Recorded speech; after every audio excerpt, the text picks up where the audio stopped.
उत्तर प्रदेश की 4 बार की मुख्यमंत्री, भारत की सबसे ताकतवर दलित नेता मायावती के बारे में बात करते हैं। आज मायावती 2019 में सपा बसपा के गठबंधन पर चुनाव लड़ी थी, जिसमें समाजवादी को 37, बीएसपी को 38 जबकि आरएलडी को 3।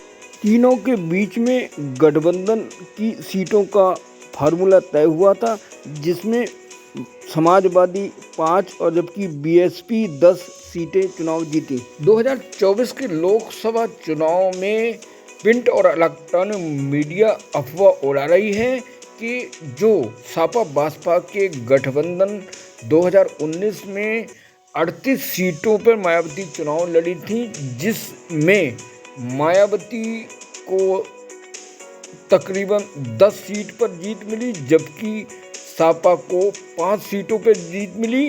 तो भारतीय मीडिया द्वारा मायावती के सांसदों के खिलाफ अफवाह फैलाई जा रही है कि उनके जितने 10 सांसद हैं जो 2019 में लोकसभा चुनाव लड़े थे और जीते थे, उनके सारे सांसद उन्हें पार्टी छोड़ने जा रहे हैं, जिसका कोई पुख्ता सबूत नहीं है।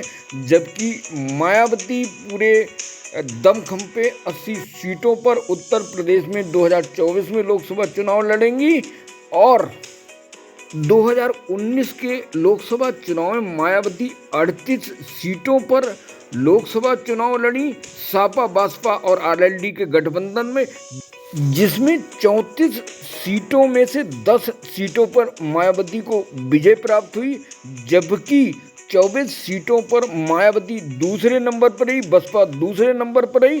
तो इसलिए मायावती को जो कमज़ोर समझने की भूल कर रहे हैं वो बहुत बड़ी गलतफहमी है। और 2024 के लोकसभा चुनाव में मायावती अपने दम पर पूरे 80 सीटों पर लोकसभा चुनाव लड़ेंगी और जो लोग उन्हें कमज़ोर समझ रहे हैं वो उनकी भूल है। माया के पिछले 4 मुख्यमंत्री कार्यकाल के दौरान उन पर ताज कॉरिडोर का एक मामला लगा, जिसमें सीबीआई ने काफ़ी जांच पड़ताल के बाद उन्हें क्लीन चिट मिल गई। लेकिन कुछ ना कुछ ऐसा है जिसके कारण मायावती को ईडी, सीबीआई या फिर इनकम टैक्स का डर है और इसी कारण वे गठबंधन से दूर भाग रही, क्योंकि 2019 के लोकसभा चुनाव में मायावती ने सपा बसपा के गठबंधन करके सबको चौंका दिया और 10 सीटें हासिल की उत्तर प्रदेश से। अब मायावती की राजनीतिक मजबूरी समझें या कुछ और समझें, क्योंकि जिस कारण वह गठबंधन, इंडिया गठबंधन के साथ नहीं जुड़ पा रही हैं और इससे साफ हो रहा है कि उन्हें 2024 के लोकसभा चुनाव में नुकसान होने की संभावना है। लेकिन आज भी कांग्रेस और सपा उनका इंतजार कर रही है कि मायावती उनके साथ जुड़ें, ताकि वह गठबंधन करके एक बार फिर लोकसभा चुनाव में 80 सीट में से कुछ कम से कम 20 सीट जीत सकें।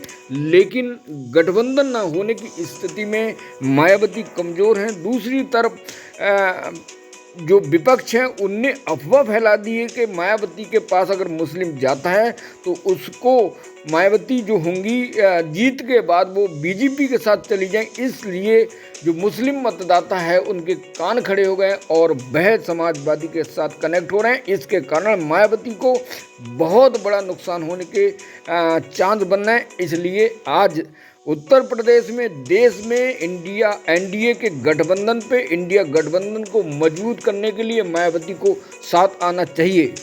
अगर मायावती के पिछले कार्यकाल की बात की जाए तो सबसे पहले मायावती 1995 में मुख्यमंत्री बनी सपा बसपा के गठबंधन पे, जिसमें काशीराम और मुलायम सिंह का गठबंधन हुआ और मायावती को सबसे पहली बार उत्तर प्रदेश का मुख्यमंत्री बनाया गया।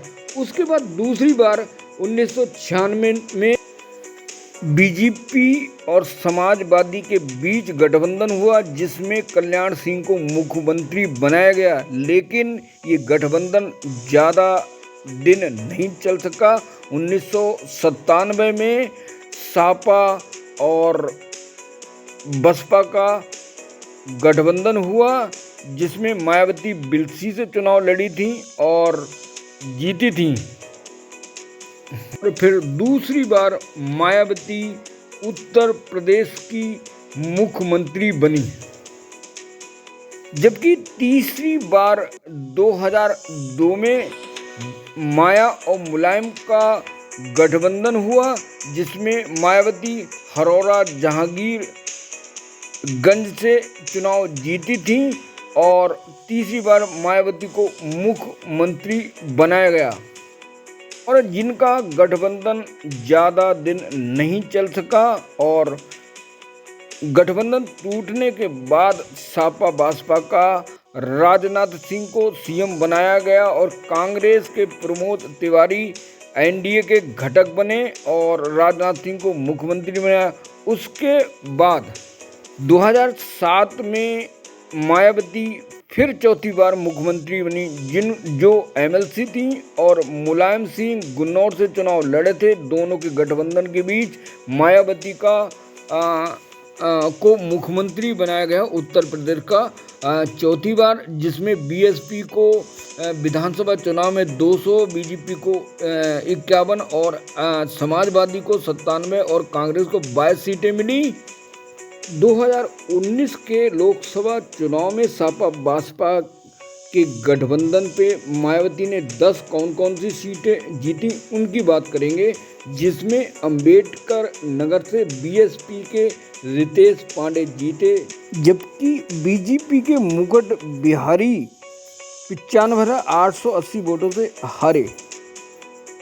हराया, जबकि बिजनौर से बीएसपी सांसद मूलक नागर जीते और बीजेपी सांसद राजा भतेंद्र सिंह हारे, जिनको मूलक नागर ने 69,961 वोटों से हराया।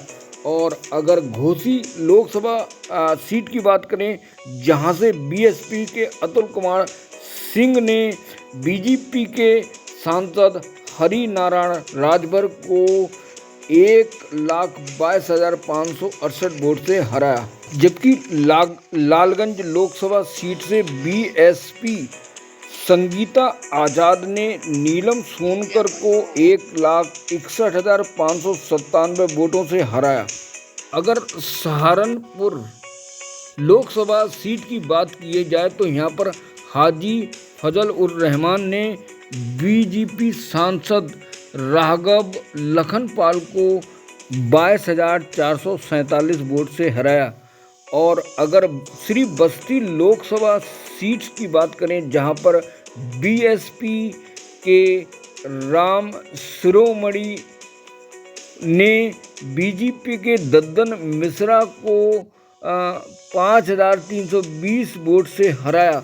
और अमरोहा लोकसभा सीट की बात करें तो यहाँ पर बीएसपी के दानिश अली ने बीजेपी के कंवर सिंह तंवर को 63,248 वोट से हराया। और जौनपुर लोकसभा सीट की बात करें, यहाँ पर बीएसपी के श्यामा सिंह यादव ने बीजेपी के डॉक्टर कृष्ण प्रसाद सिंह को 80,754 वोट से हराया। और अगर नगीना लोकसभा सीट की बात करें तो यहाँ पर बीएसपी के गिरीश चंद जाटव ने बीजेपी के यशवंत सिंह को 1,66,832 वोट से हराया। और गाजीपुर लोकसभा सीट की बात करें तो यहाँ बीएसपी के अफजल अंसारी ने बीजेपी के मनोज सिन्हा को 33,000 से हराया। और अफजल अंसारी को 2024 के लोकसभा चुनाव में समाजवादी ने उतारा है, जबकि मनोज सिन्हा जो हारे थे वह जम्मू कश्मीर के गवर्नर हैं। सपा बसपा के गठबंधन हुआ था, जिसमें सपा को 37 और बहुजन समाज पार्टी को 68 सीटें और एलडी को 3 सीटें मिली थी। और जिसमें मायावती दूसरे नंबर पर रही थी। उनके प्रत्याशी दूसरे नंबर पर कौन कौन सी सीट पर है, आइए उनकी बात करते हैं। पहली सीट सुल्तानपुर, जिसमें बीजेपी की मेनका गांधी ने बीएसपी के चंद्र सिंह सोनू को 14,546 वोट से हराया। और फतेहपुर सीकरी बीएसपी के सुदेव प्रसाद वर्मा को बीजेपी के साध्वी निरंजन ज्योति ने 1,98,205 वोट से हराया। जबकि भदोई की सीट पर बीजेपी के रमेश चंद ने बीएसपी के रंगनाथ मिश्रा को 43,615 वोट से हराया। और अकबरपुर सीट की बात करें तो देवेंद्र सिंह भोले ने बीएसपी की निशा सचान को 2,75,147 वोट से हराया।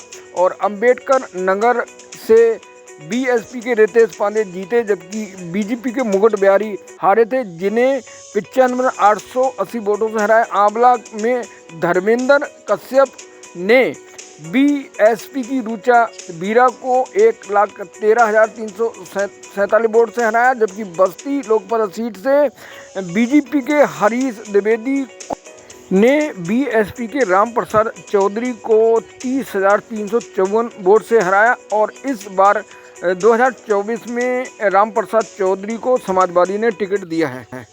बिजनौर लोकसभा सीट की बात करें तो यहाँ से बीएसपी के मूलक नागर जीते थे सपा बसपा गठबंधन के, जबकि बीजेपी के सांसद राजा भतेंद्र सिंह 69,941 वोट से हारे थे।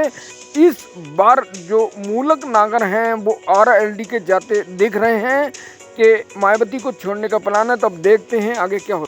देवरिया सीट से बीजेपी सांसद रमापति राम त्रिपाठी ने बीएसपी के मनोज जायसवाल को 2,49,931 वोट से हराया था। जबकि गौतम बुद्ध नगर से बीजेपी के महेश शर्मा ने बीएसपी के सतबीर को 3,36,922 वोट से हराया। और घोसी लोकसभा सीट की बात करें तो यहाँ अतुल कुमार सिंह बीएसपी ने बीजेपी के सांसद हरि नारायण राजभर को 1,22,568 वोट से हराया था। तो घोसी सीट बसपा के खाते में गई थी। और कैसरगंज से बात करते हैं, वहाँ पर बीजेपी के ब्रजभूषण सिंह जो सांसद हैं, उन्होंने बीएसपी के चंद्रदेव राम यादव को 2,61,601 वोट से हराया था। ये ब्रजभूषण सिंह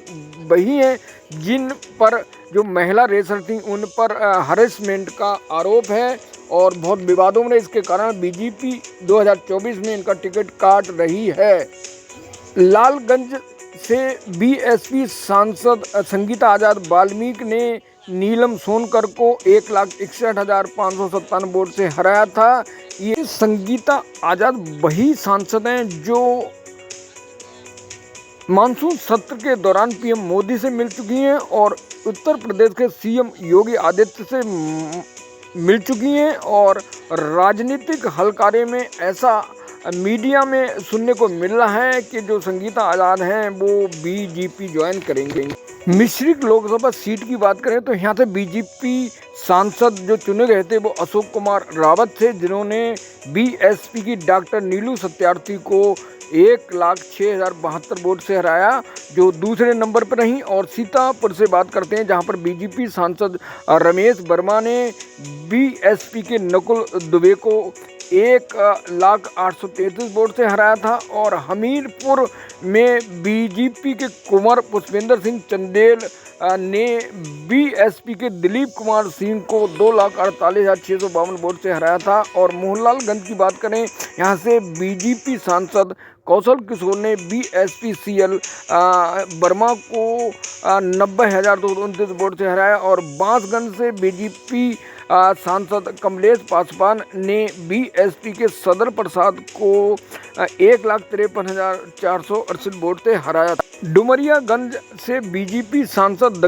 जगदम्बा पाल ने बीएसपी के अफजाल आलम को 1,05,321 वोट से हराया था। ये जगदम्बा पाल वही हैं जिन्होंने 2014 में बीजेपी ज्वाइन की और कांग्रेस के बड़े नेता थे।